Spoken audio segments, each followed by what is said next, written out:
বিরুদ্ধে শিকায়ত নেই আমার। আমি শুরু বের হয়ে এসে এখনো পর্যন্ত এই কথাই বলতেছি, আমাদের উপর যা জুলুম হয়েছে, যে নির্যাতন আমাদের উপর হয়েছে, এই নির্যাতনের পূর্ণ দাস্তান আমরা জাতির সামনে এখনো উন্মুক্ত করি নাই। যদি কোনোদিন প্রয়োজন মনে করি একটা একটা করে দাস্তানের পাতা খুলবো, জাতি জানবে আমাদের সঙ্গে, উলামায়ে কেরামের সঙ্গে শাসকদের পক্ষ থেকে জুলুম এবং নির্যাতনের কি কি ইতিহাস রচনা করা হয়েছে। সব কথা আমরা বলতে চাই না, তবে আমি একটা কথা আমি বলেছি, পরিষ্কার আজও বলি, আমি মনে করি যে আমি সহ আমাদের যত সহকর্মী আছে, আমাদের কারো এই মাজলুমিয়াতের জন্য, আমাদের উপর এই জুলুম এবং নির্যাতনের জন্য কোন আলেম, কোন পক্ষের আলেম এটার সঙ্গে জড়িত নাই। আমার এটা ব্যক্তিগত মতামত, এটা আমাদের সাথীরাও আমার সঙ্গে দ্বিমত করতে পারেন, আমার ব্যক্তিগত মতামত, কারো এখানে ভূমিকা নাই। হ্যাঁ, যেটা হতে পারে যে একজন আলেমের বন্দিত্বের কারণে তার যতটুকু কষ্ট পাওয়া উচিত ছিল সেই কষ্টটা তিনি পান নাই, যতটুকু ভূমিকা তার রাখার দরকার ছিল মুক্তির জন্য সেই ভূমিকাটা হয়তো রাখেন নাই। বেশির চেয়ে বেশি এটাও হতে পারে যে আমরা বন্দী হওয়ার কারণে কেউ কেউ মনে মনে খুশিও হয়েছে, হতেই পারে, কারো সঙ্গে ব্যক্তিগত রেষারেষি থাকতে পারে, এটা কোনো খুব বড় কোনো বিষয় না। ব্যক্তিগত রেষারেষি থাকতে পারে না, তোমার সঙ্গে আমার ব্যক্তিগত রেষারেষি থাকতে পারে, ভাইয়ের সঙ্গে ভাইয়ের ব্যক্তিগত রেষারেষি থাকে। ভাই যার সঙ্গে রেষারেষি, সে বিপদে পড়লে আরেক ভাই একটু কি হয়, ভালো হয়েছে, ঢুকছো না, এবার মজা পাও। বড় বড় কথা তো, আমার সম্পর্কে তো অনেকেই কথা বলছে যে বেশি বড় বড় কথা কয়, এবার মজা বুঝুক, আরো ভালো করে বুঝুক, তারপরে বের করব। মজা বুঝি নাই, মজাও বুঝছি, সবই বুঝছি, এবং বের হয়ে এসে দায়িত্ব নিয়ে এই কথা বলতেছি। আগে যা বলেছি সঠিক বলেছি, আগামী দিনে যা বলবো ইনশাআল্লাহ সেই ধারাই বলবো কথা। তো এই যে বিষয়টা, আলেম ওলামাদের কাউকে আমি মনে করি যে এই তিন শ্রেণীর হতে পারে সর্বোচ্চ। হয়তো কেউ ভূমিকাটা যথাযথ রাখে নাই, কেউ হয়তো মনে মনে একটু খুশিও হয়েছে, কিন্তু আমি মনে করি যে বাংলাদেশের কোন আলেম, সে যেই পক্ষেরই হোক, তাদের সাথে আমাদের রাজনৈতিক বা সাংগঠনিক বিরোধ থাকতে পারে, কিন্তু কেউ আমাদের এই গ্রেফতারির জন্য দায়ী এটা আমি মনে করি না। কারণ কোন আলেমের কাছে এমন ক্ষমতাই নাই, শক্তিই নাই যে তারা আমাদেরকে গ্রেফতার করবে বা একজন আলেম আরেকজন আলেমকে গ্রেফতার করবে। এই ক্ষমতা বাংলাদেশে কোন আলেমের আছে? এটার জন্য শতভাগ দায়ী হলো তারা যাদের হাতে রাষ্ট্রশক্তি আছে, এবং তারা এই কাজটা করেছে। তারা এই কাজটা করে কি, যে তারা আমাদের উপর জুলুম করলো, আবার আমাদেরকে এসে বলে, আরে হুজুর, আর আপনাদের উপর জুলুম করছে তো ওই যে অমুক হুজুরের কারণে, আপনাকে অ্যারেস্ট করা হয়েছে অমুক হুজুরের কারণে, ও অমুক হুজুরের কারণে তুমি আমার অ্যারেস্ট করলা, আর এত হুজুর যে আমাদের মুক্তি ছিল তখন তো মুক্তি দিতে পারলো না। এগুলো হলো আরেকটা ভণ্ডামি এবং ভাওতাবাজি। আমাদের আলেম ওলামাদের মধ্যে পারস্পরিক দ্বন্দ্ব এবং সংঘাতটাকে বৃদ্ধি করার একটা পায়তারা।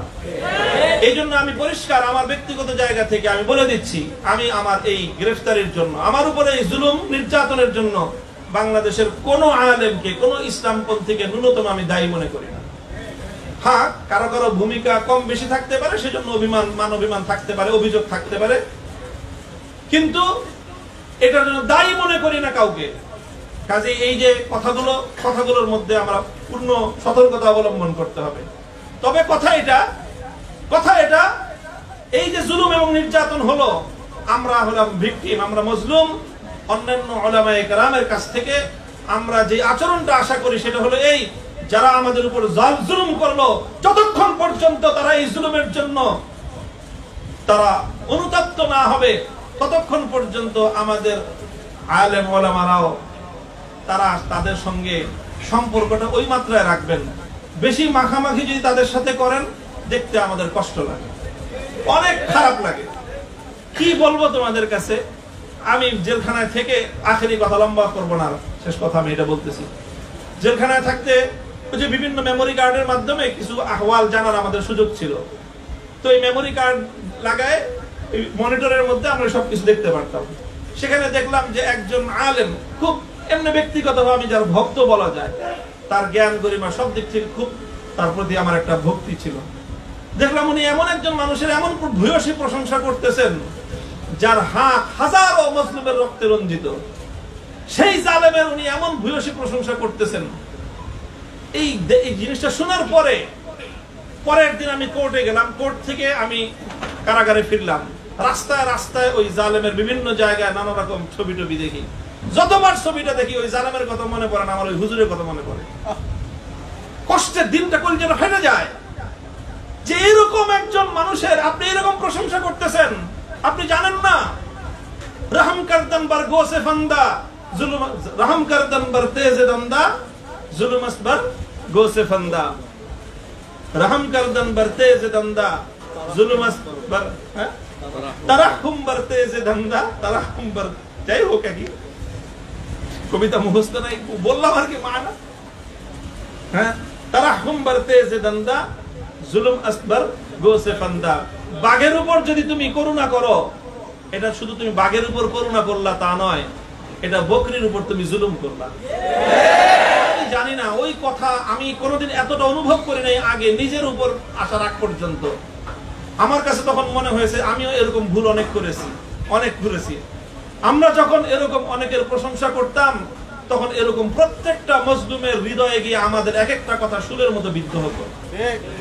কাজে এই জন্য কোন জালেমের প্রশংসা করার সময় আমি সকলকে বলতেছি মজলুমদের ওই আহাজারি বদদুয়া থেকে ভয় পাওয়া উচিত আমাদের। কোন জালেমের প্রশংসা করার আগে হাজারবার মজলুমদের কথা চিন্তা করা দরকার।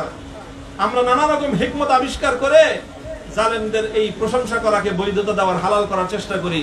হালাল করতে পারি, ফতোয়ার কলম তো নিজেদের হাতে আছে, কিন্তু মজলুমের হৃদয়ের আহাজারি বন্ধ করতে পারবি না। আল্লাহ না জানে ওটা কত কঠিন কোন বিপদ ডেকে আনতে পারে, বড় কঠিন পরিণাম বয়ে নিয়ে আসতে পারে। আল্লাহ হেফাজত করুক আমাদের সকলকে। এলোমেলো কয়েকটা কথা আমি বললাম, আমার এই কথার মধ্যে জানি না কোনো বেএতদালি হলো কিনা। আমাদের বারিধারা মাদ্রাসার মুহতামিম হযরত মাওলানা মনির হোসেন কাসেমি হাফিজাহুল্লাহ তাআলা, অনেক কথাই হয়েছে, সামনাসামনি আর খুব বেশি কথা আমি বলতে চাই না। তবে আমি আমার এই 3 বছরের জীবনে কারাবন্দী, আমার মধ্যে শারীরিক যতটা কষ্ট গেছে তার চেয়ে অনেক বেশি মানসিক যেই চাপটা আমি অনুভব করেছি, আমার এই মানসিক এই চাপের সময়ে, মানসিক এই মজলুমিয়াতের সময় যে লোকটা আমাকে সবচেয়ে বেশি হিম্মত আফজাই করেছেন, সবচেয়ে বেশি সাহস জুগিয়েছেন, যিনি, তার নাম হলো আল্লাহ মনির হোসেন কাসেমি হাফিজাহুল্লাহ তাআলা।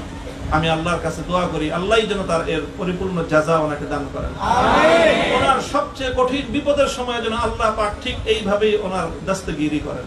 আমিন।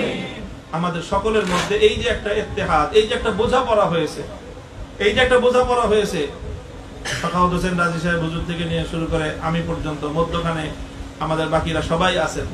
মনির হোসেন কাসেমি সাহেব আছেন, হাবিবুল্লাহ মাহমুদ কাসেমি সাহেব আছেন, জুনায়েদ আল হাবিব সাহেব আছেন, মনজুরুল ইসলাম আফিন্দি সাহেব আছেন, আমাদের অন্যান্য উলামায়ে কেরাম আমরা যারা আছি, ইনশাআল্লাহ ইনশাআল্লাহ জুলুমের দিন চলে গেছে, জুলুমের দিন চলে গেছে, সামনের ইতিহাস ইনশাআল্লাহ ভিন্নভাবে রচিত হবে। ছাত্র ভাইদেরকে এটার জন্য খুব দায়িত্বশীল হতে হবে, খুব দায়িত্বশীল। আবেগী শুধু নয়, সিদ্ধান্ত নিয়ে রাখতে হবে নিজের জীবনে। আফিয়াতের জন্য আল্লাহর কাছে দোয়া করতে হবে যে আল্লাহ সহি সালামতে রাখো, দুর্বল মানুষ, বিপদ কঠিন দিও না।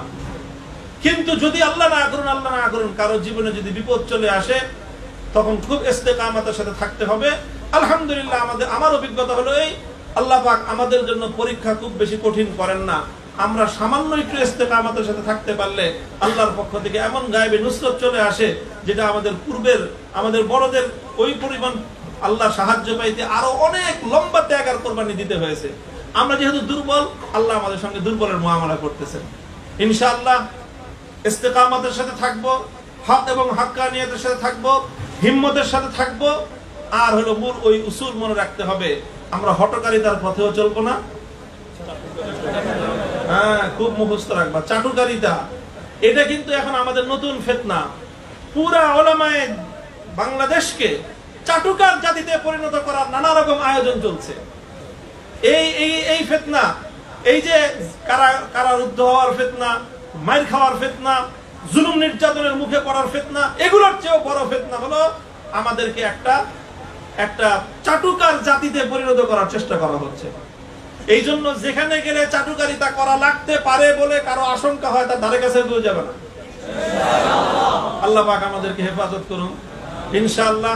আল্লাহ পাক রব্বুল আলামিন আমাদেরকে ইত্তেহাদ ইত্তেফাকের সাথে সমন্বয়ের সাথে সামনের দিকে অগ্রসর হওয়ার তৌফিক আল্লাহ পাক আমাদেরকে দান করুন। ওয়া আখিরু দাওয়ানা আলহামদুলিল্লাহি রাব্বিল আলামিন। সম্মানিত উপস্থিতি, এই পর্যায়ে আমাদের জামিয়ার শেখুল হাদিস সকলের মুরব্বী আল্লামা ওবায়দুল্লাহ ফারুক সাহেব এবং দোয়ার মাধ্যমে আজকের এই অনুষ্ঠানে সম্প্রচার ইনশাআল্লাহ।